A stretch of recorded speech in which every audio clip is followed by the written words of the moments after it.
Kemacetan parah terjadi di sejumlah titik di Jalan Protokol Jakarta pada Rabu malam, salah satunya di perempatan Tanah Abang, Jakarta Pusat. Bahkan karena diduga kelelahan seorang pemotor sampai pingsan di lokasi. Pemotor lain pun bahu-membahu membantu korban. Sementara itu di kawasan halte Petamburan Selipi, Jakarta Barat, warga mengeluhkan kemacetan hingga 1,5 jam. Akibat macet, banyak penumpang Transjakarta yang memilih turun dari bus dan berjalan kaki. Kemacetan juga meluas hingga ke kawasan Tanjung Duren, Petamburan, Jakarta Barat. Kondisi arus lalu lintas di lampu merah Tomang juga tak kalah macet. Warga mengeluh kemacetan terjadi sejak pukul 5 sore. Sementara itu di kawasan Semanggi, warga mengeluhkan kemacetan hingga 3 jam di Jalan Semanggi menuju Selipi. Kemacetan terjadi imbas penutupan sejumlah gerbang tol yang telah diperbaiki pasca aksi akhir Agustus 2025 lalu. Tim Liputan iNews melaporkan.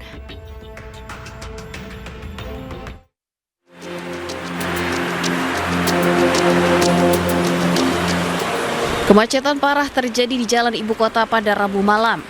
Kemacetan mengular hingga 20 km, mulai dari arah Grogol, Jakarta Barat menuju Cawang, Jakarta Timur.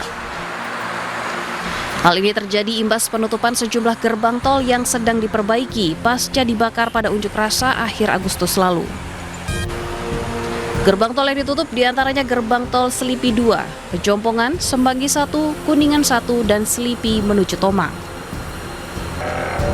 Pintu masuk tol itu ditutup karena lagi perbaikan. Ditutup. Pejompongan tutup, sama Semanggi juga ditutup. Satu lagi depan BPJS Ketenagakerjaan ditutup juga. Jadi ada pintunya itu satu aja yang di Tegaparang. Jadi semua masuk ke sana semuanya. Nah yang paling parahnya lagi dari Tegaparang ke sini juga ditutup juga. Jadi dua arah mampet gitu. Saya biasa itu dari rumah ke kerjaan itu paling enggak 15 menit. Tadi itu hampir 2 jam. Hampir 2 jam muter-muter. Untuk mengurai kemacetan, petugas kepolisian dan jasa marga berencana melakukan perbaikan gerbang tol secara bergantian. Dari Jakarta, Sofyan Firdaus, iNews melaporkan. Dan untuk mengetahui kondisi terkini, kita akan bergabung dengan Anissa Rizkia di Gerbang Tol Semanggi 1, Jakarta Selatan. Selamat siang Anissa, bagaimana pantauan lalu lintas di sana? Apakah gerbang tol masih ditutup?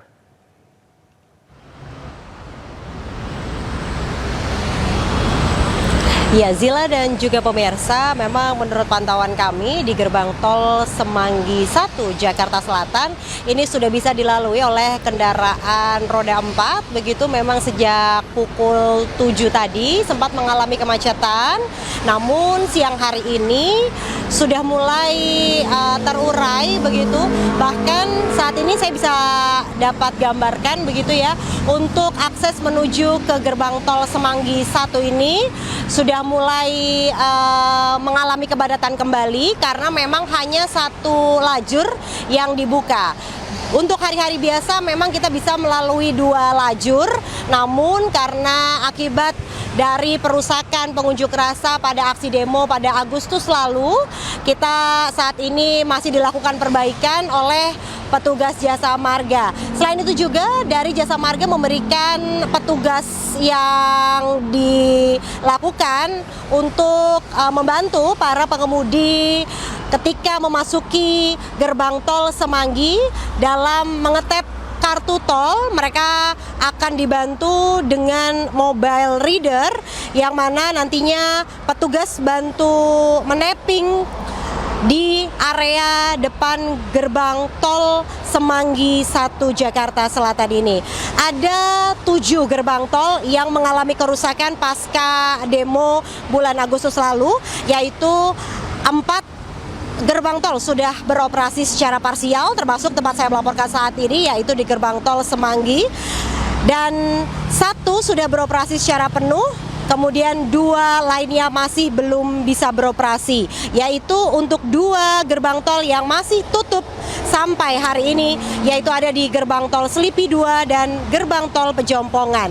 Saat ini masih dilakukan tahap perbaikan, di mana masih ada proses pengangkutan material yang sebelumnya nantinya akan dibuka kembali secara parsial.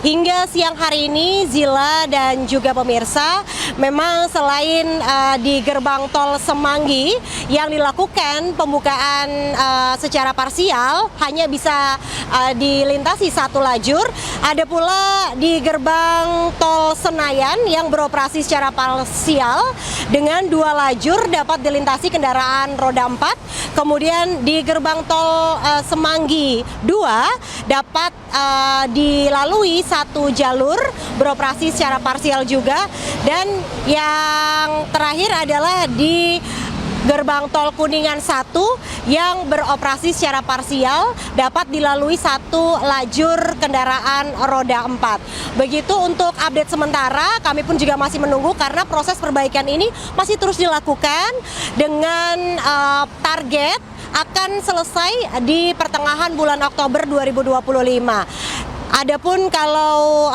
saya bisa dapat gambarkan begitu ya, progres pembangunan di gerbang tol Semanggi ini sudah mencapai sekitar 29%. Namun untuk ada beberapa titik lainnya yang sudah mencapai 89% progresnya. Semoga saja dapat segera kembali normal lagi untuk akses jalan tol dalam kota, terutama di wilayah Jakarta. Demikian saya kembalikan kepada Anda di studio, Zila. Baik, terima kasih Anissa Rizky atas laporan Anda langsung dari kawasan gerbang tol Semanggi 1 Jakarta Selatan. Selamat bertugas kembali. Ya pemirsa, tak hanya karena penutupan gerbang tol yang sedang diperbaiki, arus lalu lintas di Jalan DI Panjaitan Cawang Jakarta Timur juga macet parah akibat adanya proyek galian saluran air di beberapa titik jalan. Berikut liputan Salam Pulungan dan juru kamera Iriansyah Wahyudi. Ya pemirsa, untuk kondisi terkini situasi arus lalu lintas di kawasan DI Panjaitan Cawang Jakarta Timur saat ini terpantau macet parah, di mana kemacetan ini terjadi karena adanya proyek galian jalan dari saluran air yang ada di beberapa titik jalan. Kemudian kemacetan ini juga turut diperparah karena adanya penyempitan lajur dari semula 5 jalur ataupun juga 5 lajur yang bisa dilintasi oleh para pengendara, kemudian dipersempit hanya bisa dilintasi menjadi 2 lajur saja. Dan dapat kami informasikan juga karena memang kalau biasanya macet ini hanya terjadi di jam-jam sibuk saja, tapi kini hampir setiap waktu jalanan menjadi tersendat.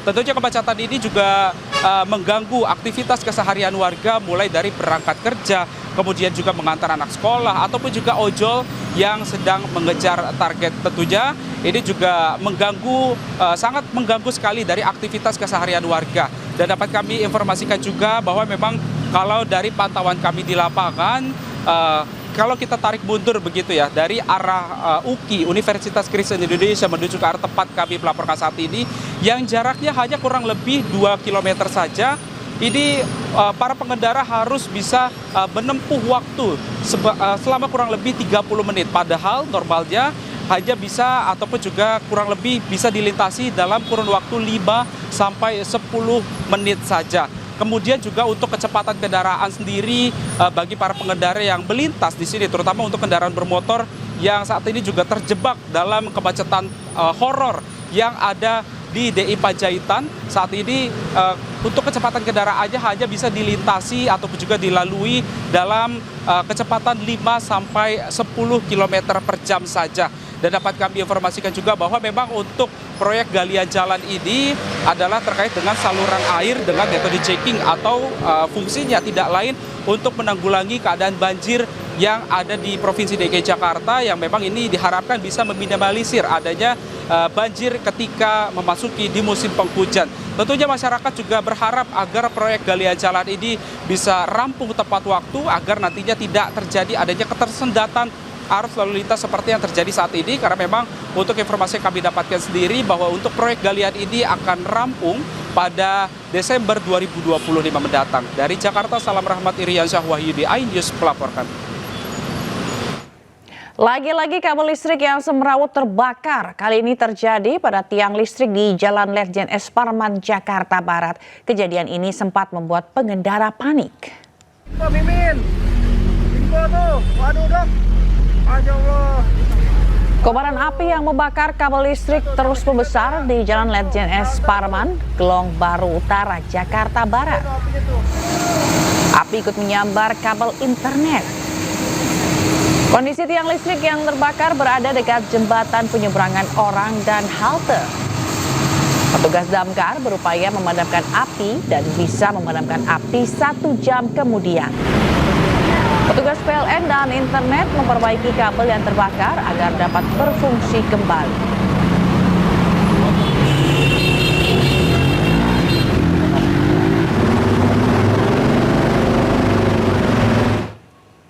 Pemirsa, saat berunjuk rasa di depan gedung DPR, 2 petani nekat mengecor separuh tubuhnya dengan semen. Aksi ini sebagai simbol putus asa atas konflik agraria yang tak kunjung usai. Mereka mengetor dirinya. Peringatan Hari Tani Nasional ke-65 dijadikan momen oleh para petani Riau untuk menggelar aksi protes di Jalan Medan Merdeka Selatan.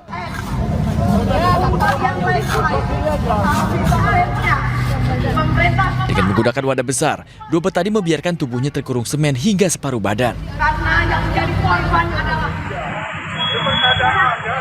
Tindakan ini adalah bentuk kemarahan atas konflik agraria di Riau yang membuat petani kehilangan tanah dan penghasilan.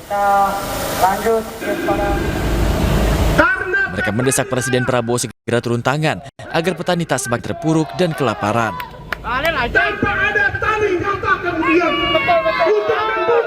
Dari Jakarta, Rani Sanjaya, AA News melaporkan.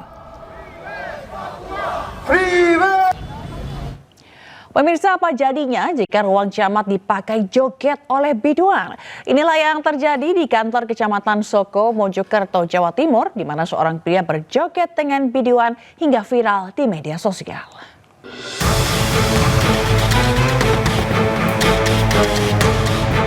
Seorang biduan berjoget dengan seseorang di kantor Kecamatan Soko, Kabupaten Mojokerto, Jawa Timur. Meski telah dihapus, namun video tersebut telah viral di media sosial.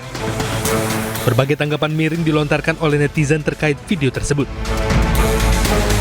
Sementara itu, Camat Soko, Mas Lukman, mengakui jika video tersebut berada di ruang Kecamatan Soko saat penutupan PHBN Agustus tahun 2025. Ya, penutupan PHBN, dan 17 Agustus itu loh, namanya itu aja. Itu memang ada sediaan dangdut atau gimana, Pak? Nah, biasanya ada hiburannya itu ada. Elektron enggak? Elektron biasa. Oh, elektron biasa. Biasa itu cuma memang manggil biduan gitu, Pak? Iya, biasanya ada.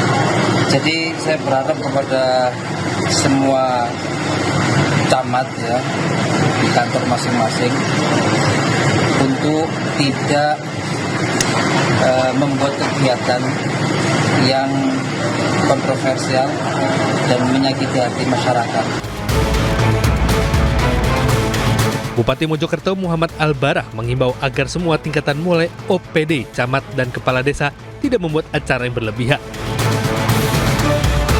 Dari Kabupaten Mojokerto, Jawa Timur, Solahuddin Ainis melaporkan. Viral di media sosial, mobil pengawal Gubernur Jawa Timur diberhentikan warga di Jalan Kutai, Surabaya. Warga memberhentikan mobil tersebut untuk meminta tolong mengantarkan ibu yang akan melahirkan ke rumah sakit terdekat.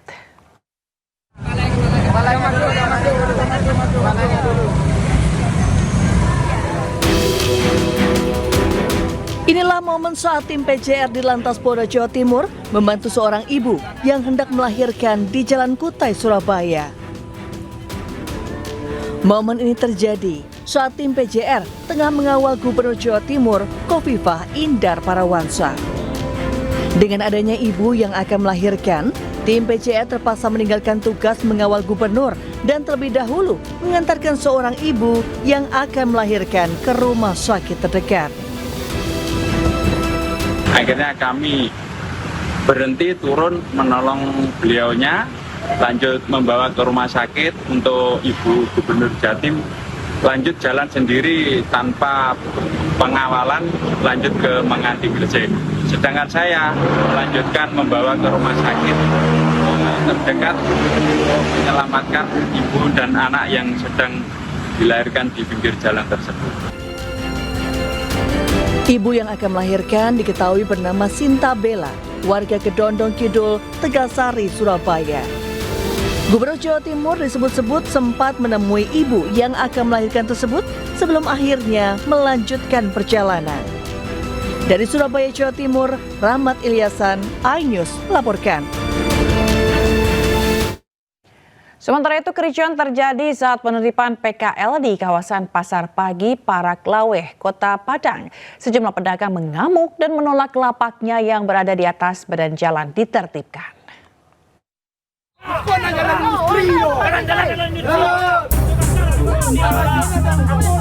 Sejumlah pedagang di kawasan Pasar Pagi Paraklaweh, Kecamatan Lubek, Kota Padang terlibat cekcok dengan petugas. Salah satu pedagang mengamuk saat petugas Satpol PP hendak menertibkan lapaknya yang dianggap berada di atas badan jalan.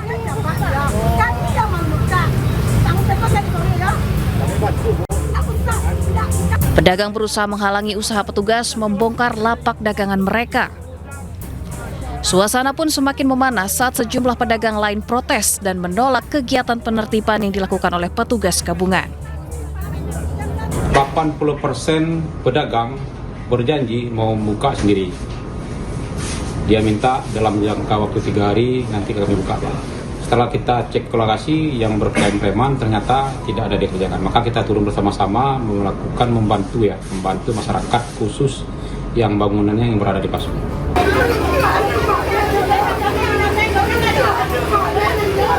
Walau sempat ricuh, penertiban tetap dilanjutkan. Petugas sebelumnya juga telah memberikan surat teguran kepada pedagang yang masuk kategori bangunan liar. Dari Padang, Sumatera Barat, Budi Sunandar, iNews melaporkan. Kembali bersama kami, pemirsa, sejumlah siswa SMA Negeri 1 Ciamplas harus dievakuasi ke rumah sakit terdekat. Para siswa tersebut diduga ini karena keracunan usai menyantap menu makanan bergizi gratis.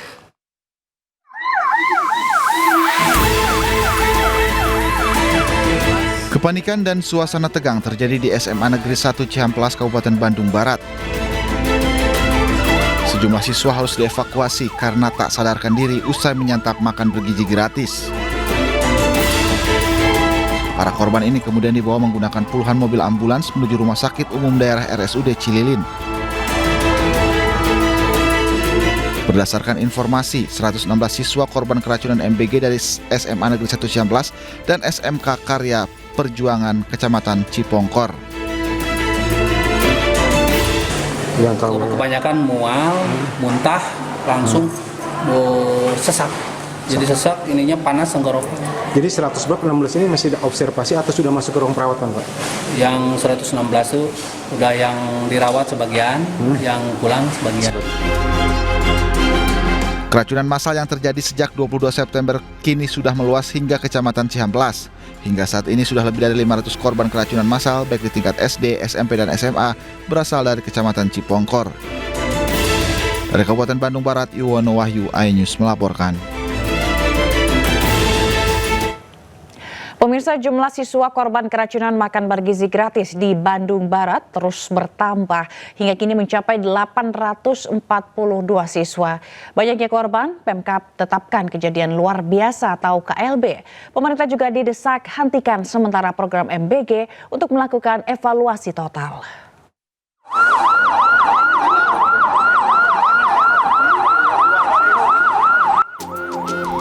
Kepanikan terjadi. Suara sirine mobil ambulans bersahut-sahutan. Korban keracunan makan bergizi gratis di Bandung Barat terus bertambah, mulai dari siswa PAUD hingga SMA.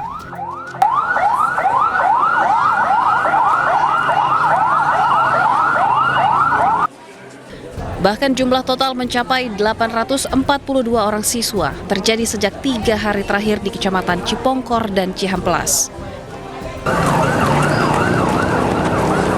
Hadir, Pak.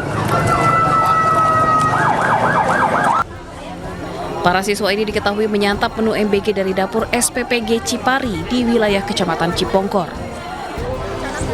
Keracunan siswa kembali terjadi Rabu kemarin, baik di Cipongkor maupun Cihamplas, dengan 449 korban tambahan.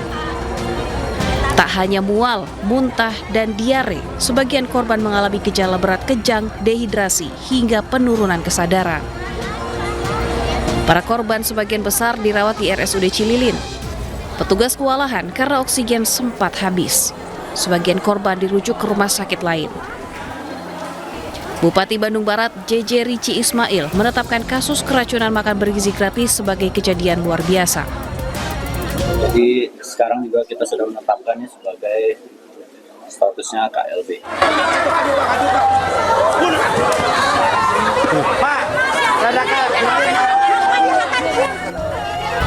Kasus keracunan terjadi akibat tidak ada persiapan matang, dari mulai regulasi, keamanan pangan, perhitungan gizi dan nutrisi, hingga lemahnya monitoring dan evaluasi.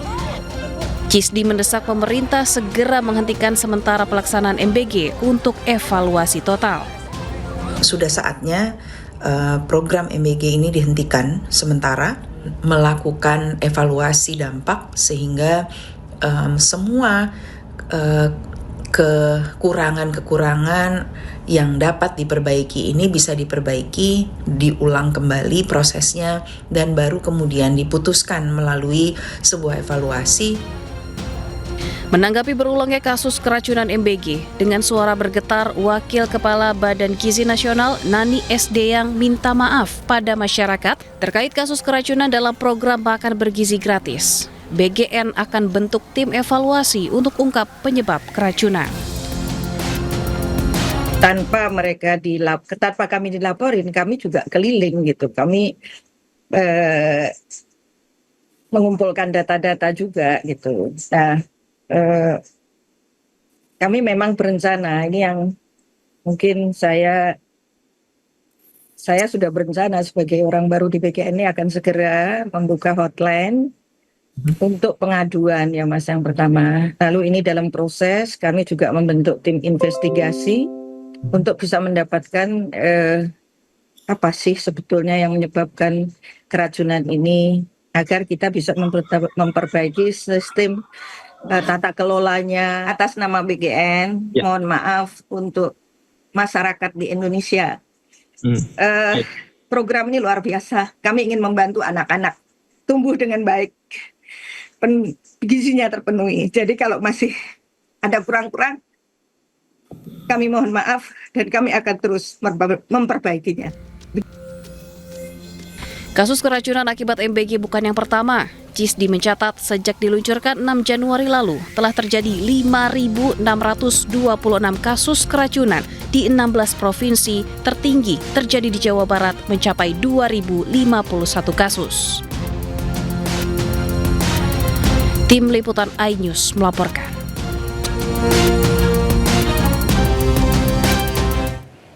Untuk mengetahui informasi terkini, kita akan bergabung dengan rekan Yono Wahyu di Aula Kecamatan Cipongkor, Kabupaten Bandung, Jawa Barat. Selamat siang, Yuwono. Bagaimana kondisi terkini para siswa yang keracunan? Selamat siang, Bila. Bisa saya laporkan, saya berada di Aula Kecamatan Cipongkor, di mana di tempat ini masih ada sekitar 7 orang yang dirawat akibat keracunan. Dari beberapa dokter dari Polda Jabar, TNI maupun Puskesmas sudah diturunkan untuk membantu kesehatan. Orang tua tampak cemas karena masih melihat anaknya belum ada perubahan sejak kemarin. Rata-rata mereka mengeluhkan pusing, mual, dan demam. Data terakhir jumlah yang dirawat yang masuk ke Kecamatan Cipongkor berjumlah 687 orang. Namun mereka tersebar di beberapa titik rumah sakit yang berada di lingkungan Cipongkor maupun Bandung dan Kecamatan Cililin. Bisa. Baik, kondisi paling parah apa yang dirasakan atau dialami oleh para siswa yang keracunan ini, Yuwono? Jadi mereka yang sudah berobat pun mereka sempat datang lagi karena mereka masih merasakan demam, bahkan banyak yang muntah-muntah, bahkan teriak-teriak merasa kesakitan, tidak bisa bernapas. Dan bagi mereka yang memang sudah kondisi kritis, langsung dirujuk ke rumah sakit Cililin untuk mendapatkan pengobatan yang lebih intensif. Gila. Baik, lalu bagaimana dengan desakan dari orang tua yang meminta untuk penghentian sementara program MBG ini? Banyak orang tua meminta agar proses MBG ini diserahkan kepada orang tua. Karena kalau orang tua, artinya uangnya diserahkan ke orang tua yang memasak. Karena jika orang tua yang memasak, mereka lebih menjamin kebersihannya mungkin higienis, tapi ini masih diserahkan ke Badan Gizi Nasional. Karena bahkan tidak sedikit orang tua yang kemarin meminta anaknya tidak memakan bagian, dan mereka yang kemarin tidak keracunan itu mereka yang tidak makan gitu. Dan mereka yang setelah makan banyak yang minum air kelapa muda dan akhirnya mereka bisa pulih gitu, Cila.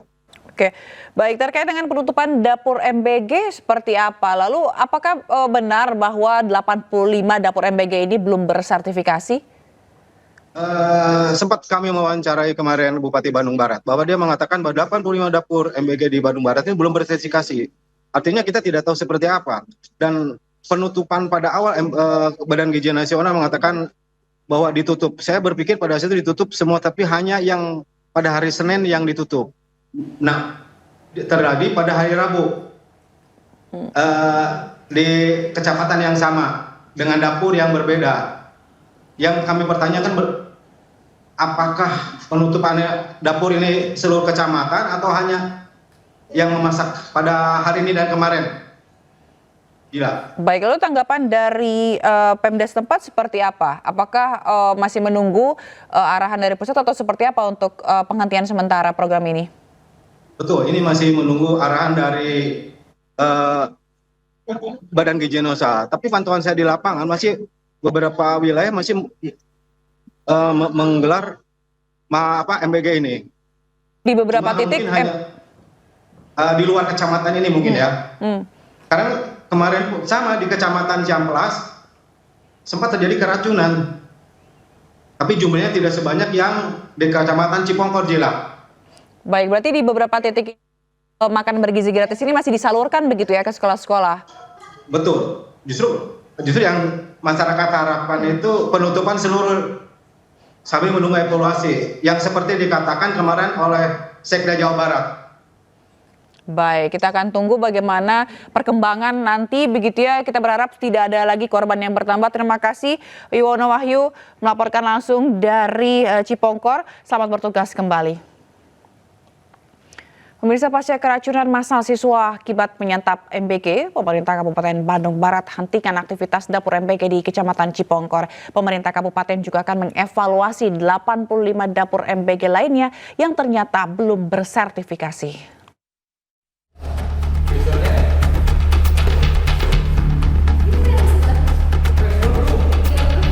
Pasca keracunan massal usai menyantap makan bergizi gratis, aktivitas dapur MBG di Kecamatan Cipongkor dihentikan sementara.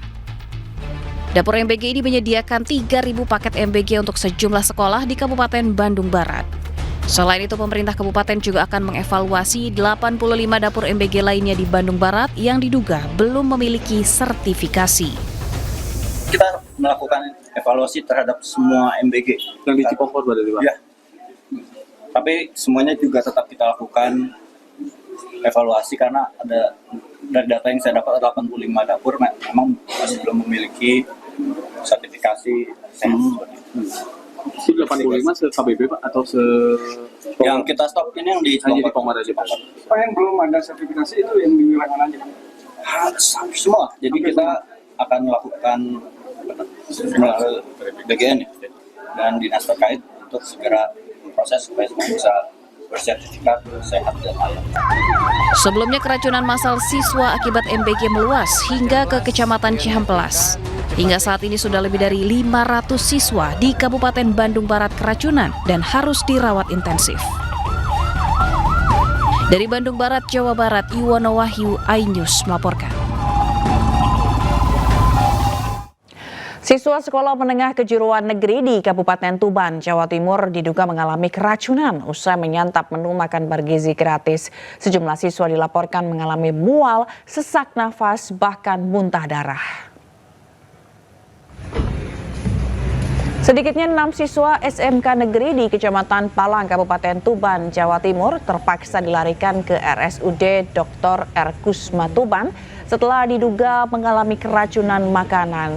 Para korban yang terdiri dari 5 siswi dan seorang siswa ini mendadak mengalami gejala serius usai menyantap menu program makan bergizi gratis di sekolah. Sudah jam makan siang, para siswa ini mengeluh pusing, mual hingga muntah-muntah dan tubuh mereka mendadak lemas tak berdaya. Sebagian di antaranya bahkan sampai muntah disertai darah. Salah satu orang tua korban mengaku kaget sekaligus panik ketika mendapat telepon putrinya tiba-tiba dilarikan ke rumah sakit dalam kondisi lemas dan muntah bahkan disertai darah. Para orang tua siswa berharap pemerintah, dinas terkait serta pihak penyedia makanan lebih ketat dalam mengawasi proses pengolahan, penyimpanan hingga distribusi makanan.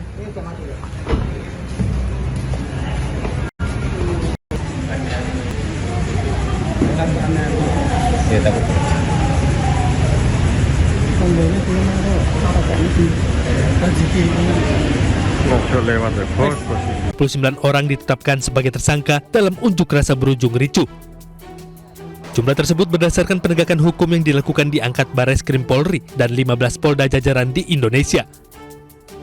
Dari ratusan tersangka, diantaranya 664 orang dari umur dewasa dan 295 lainnya adalah anak-anak.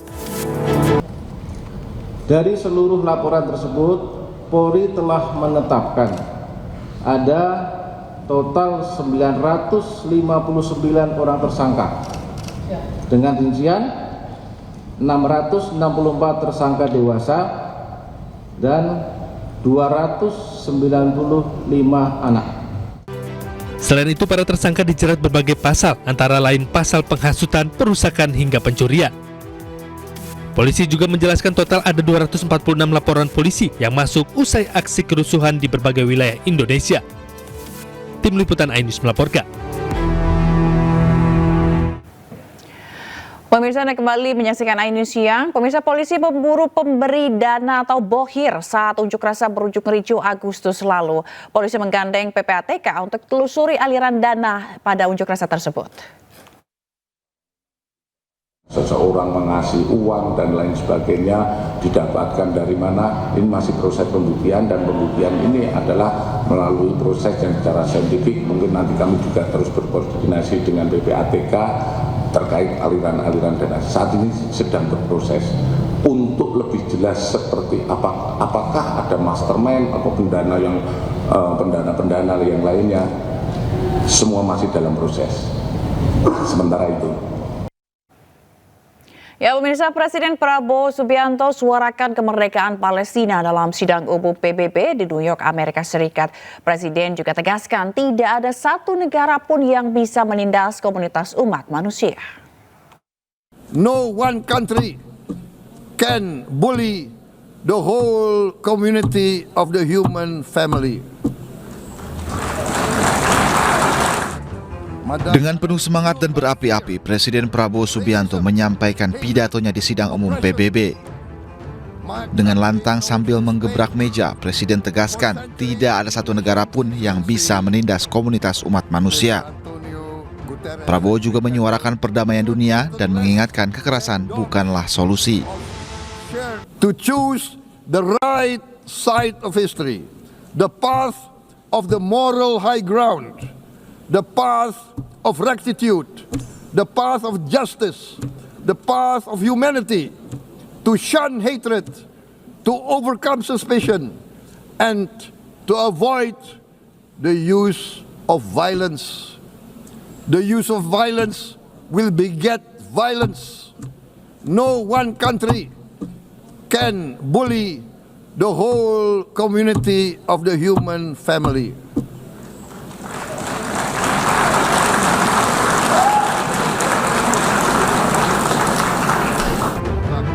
Suara lantang Presiden Prabowo dalam menyuarakan kemerdekaan Palestina menggentarkan kepala negara yang hadir di sidang umum PBB. Pidato Presiden menjadi salah satu momen bersejarah karena mendapat giliran pidato di hari pertama dengan urutan 3.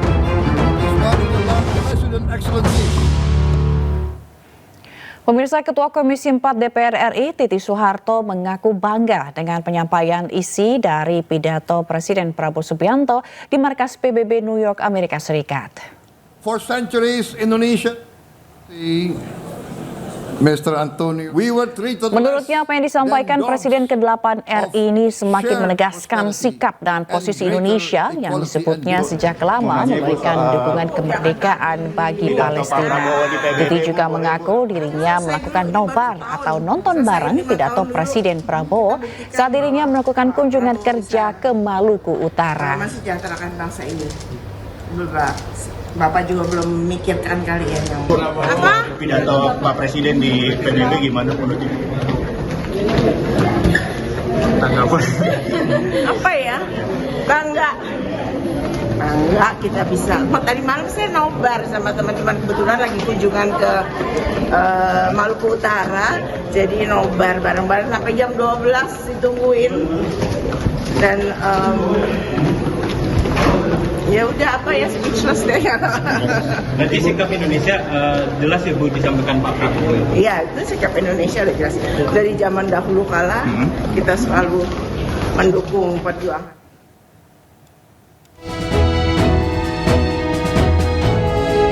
Pemirsa, dukung iNews Siang dalam Indonesian Television Awards sebagai program news yang terpopuler. Caranya mudah. Follow akun Instagram @IndonesianTVAwards. Kemudian pilih postingan kategori untuk vote. Like postingan tersebut. Vote dengan cara komen di postingan kategori yang ada dengan format #VoteITA 2025 spasi kode nominasi. Satu akun hanya berlaku untuk 1 kali vote per kategori per hari. Anda dapat melakukan vote kembali keesokan harinya. Periode vote berlangsung mulai 6 sampai 27 September 2025 hingga pukul 23:59.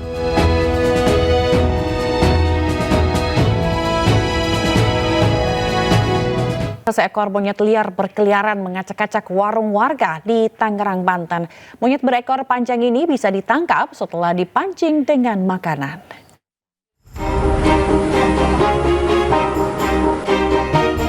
Seekor monyet liar jenis ekor panjang berkeliaran di permukiman warga di Kelurahan Panunggangan Barat, Kecamatan Cibodas, Tangerang, Banten. Ia mengacak-acak barang dagangan di sebuah warung sembako. Ia juga sempat menyerang warga yang melintas. Karena resah, warga pun melapor ke pihak damkar. Monyet ini diketahui berkeliaran sejak Senin malam dan sempat ditangkap warga. Saat hujan turun disertai petir, monyet itu diduga panik, akhirnya bisa melepaskan diri dari ikatan. Ia kabur ke pohon kelapa sebelum mendatangi warung sembako untuk mencari makan. Jangan dikagetin. Ke rumah warga tuh sama warga ditangkep, ya kan, karena monyet itu mungkin nggak dikasih makan kali ya. Jadi ditangkep, diikat pakai rantai. Nah semalam kan ada hujan, angin, mungkin dia kaget, jadi terlepas kembali. Jadi sampai ngacak-ngacak dagangan warga RT 03 RT 01.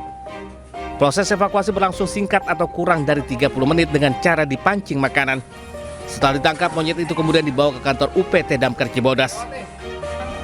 Dari Tangerang, Banten, Sukron iNews melaporkan. Pemirsa, di tengah beban ekonomi yang menghimpit, masih ada warga yang memiliki hati nurani untuk menolong sesama. Seperti kisah menyentuh yang dilakukan warga Depok, Jawa Barat ini, beramai-ramai memborong dagangan penjual bakso yang istrinya dirawat di rumah sakit. Pak D ini udah matang semua baksonya, tapi qadarullah istrinya sakit, dirawat di rumah sakit. Aksi warga perumahan GCC Depok, Jawa Barat ini menuai apresiasi dari warganet. Mereka memborong dagangan seorang tukang bakso yang saat hendak berjualan, namun mendapat kabar istrinya di Jakarta harus dirawat di rumah sakit. Dengan berpegang pada rasa kemanusiaan, warga sekitar langsung berbondong-bondong membantu pedagang bakso yang dipanggil Pak D itu, sementara si Pak D menyusul istrinya ke rumah sakit. Awalnya info borong bakso untuk kemanusiaan disebar lewat grup WhatsApp. Meski hujan mengguyur, warga tetap datang dan antre membeli bakso. Tanpa kehadiran Pak D penjual bakso, warga mengambil sendiri bakso mereka dan mengumpulkan uang pembelian pada salah seorang warga yang dipercaya. Kisah warga di perumahan GCC Depok ini bisa menjadi inspirasi dalam hidup bertetangga. Semangat kebersamaan dan saling jaga antar warga menjadi nilai yang menyatukan antar sesama. Dari Depok, Jawa Barat, Iyun Rizky, iNews melaporkan. Pemirsa, heboh unggahan berita media Australia yang menyebut jenazah seorang warga Australia, Byron James Damshed, pulang ke negaranya tanpa organ jantung setelah menjalani otopsi di Rumah Sakit Prof. Ngurah Denpasar, Bali.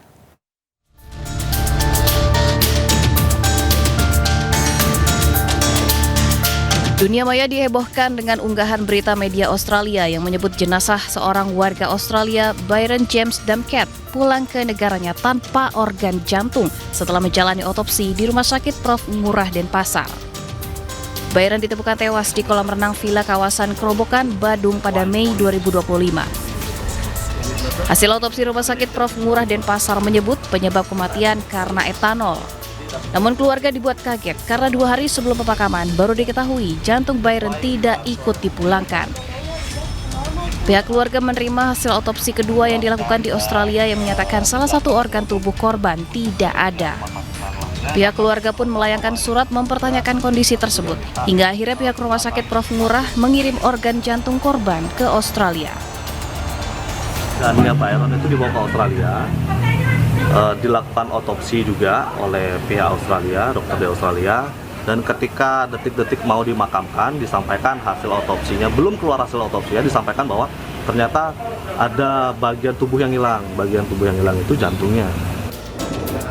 Pihak Rumah Sakit Prof. Ngurah melalui Direktur Medik dan Keperawatan Imade Dharmajaya membantah isu pencurian organ yang beredar adalah tidak benar dan tidak terjadi pada pelaksanaan otopsi Byron James Damshed. Otopsi forensik atau otopsi mediko-legal atas permintaan resmi dari penyidik polisi sektor Kuta Utara dan dilakukan sesuai dengan SOP.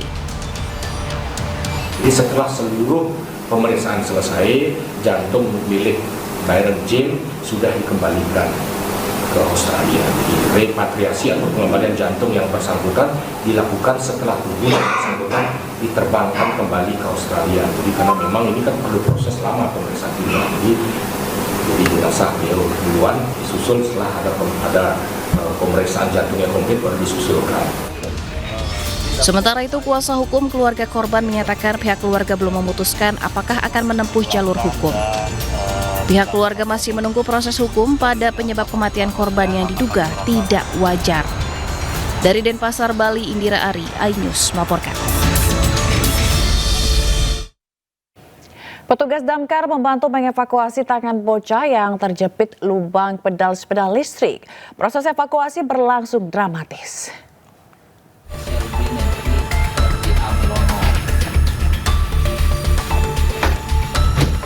Petugas damkar membantu seorang anak berusia 9 tahun bernama Habibi yang jarinya terjepit di lubang pedal sepeda listrik.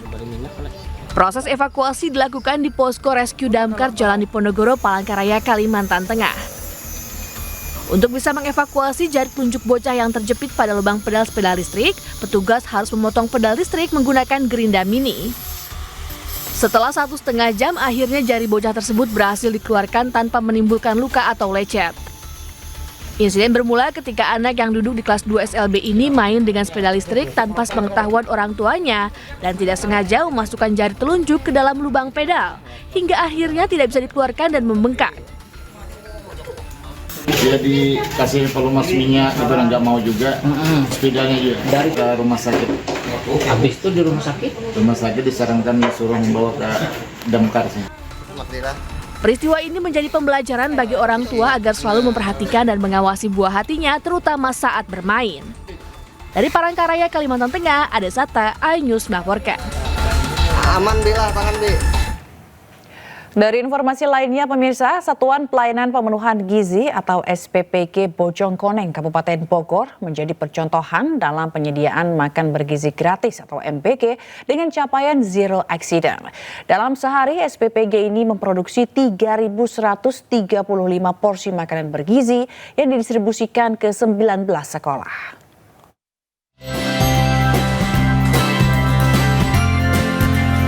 SPPG Bojongkoneng merupakan percontohan yang menyediakan makan bergizi gratis dengan standar kualitas yang terjamin, sehingga capaian zero accident atau 0 kasus keracunan. Satuan Pelayanan Pemenuhan Gizi atau SPPG yang berlokasi di Desa Bojongkoneng, Kecamatan Babakan, Kabupaten Bogor ini sebelum beroperasi sudah menjalani masa uji coba di beberapa sekolah. Untuk persiapan proses memasak makanan di dapur dimulai pada pukul 2 pagi. Usai dikemas oleh para pegawai, tahap pertama makanan dikirim ke sekolah pada pukul 6.30 WIB agar dapat dinikmati oleh siswa TK, PAUD, dan SD. Untuk tahap kedua, proses pengemasan dilakukan pada pukul 8 pagi dan didistribusikan pada pukul 9 pagi. Kalau untuk kendala sejauh ini belum ada kendala itu. Alhamdulillah belum pernah ada kasus keracunan belum? Untuk dapur ini selama kurang lebih 1 tahun, alhamdulillah belum ada kendala keracunan.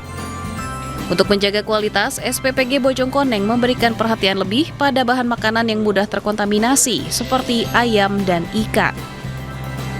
Untuk menjaga kualitas kita tetap yang pertama untuk menjaga hygiene dan sanitasinya terutama, kemudian untuk penyimpanan bahan makanan seperti ayam, ikan yang rentan untuk terjadi kontaminasi silang, kita biasanya minta dengan supplier itu dikirim dekat dengan tim persiapan. SPPG Bojongkoneng setiap harinya mendistribusikan 3.135 porsi makanan ke 19 titik. Di antaranya 2 SMP, 6 SD negeri, 8 PAUD, 1 MI, 1 puskesmas, dan 1 posyandu yang berada di wilayah Bojongkoneng dengan total 50 pekerja. Dari Bogor, Jawa Barat, Andi Firmansyah, iNews melaporkan.